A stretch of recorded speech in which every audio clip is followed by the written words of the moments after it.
মেমারিতে বৃদ্ধ দম্পতির খুনের ঘটনায় ফিঙ্গারপ্রিন্ট এক্সপার্ট এসে পৌঁছালেন শুক্রবার বিকেলে। প্রসঙ্গত, বুধবার পূর্ব বর্ধমান জেলার মেমারির 11 নম্বর ওয়ার্ডের মোক্তারবাগান এলাকার কাজীপাড়ার দম্পতির রক্তাক্ত দেহ উদ্ধার হয়। ঘটনাস্থলে মেমারি থানার পুলিশ পৌঁছে দেহ উদ্ধার করে নিয়ে যায়। অভিযোগের তীর ওঠে ছেলে হুমায়ুন কবিরের বিরুদ্ধে। ইতিমধ্যেই বনগাঁ থেকে গ্রেপ্তার করা হয়েছে তাকে। বুধবার মেমারির ওই ঘটনাস্থলে স্নিপার ডগ সহ পৌঁছায় ফরেনসিক টিম। এরপর শুক্রবার ফিঙ্গারপ্রিন্ট এক্সপার্ট আসে ঘটনাস্থলে। এখানে ওনারা কলকাতা থেকে এসেছেন, ফিঙ্গারপ্রিন্ট বিশেষজ্ঞ, হাতের ছাপ এবং পায়ের ছাপ এখানে কালেক্ট করছেন।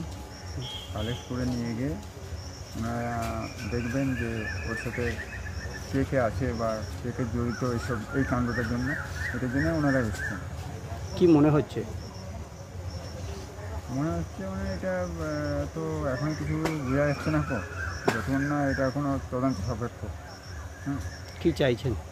চাইছি যত তাড়াতাড়ি এইটা সোরা হয়, যত তাড়াতাড়ি জানা যায় এতে জড়িত। আপনার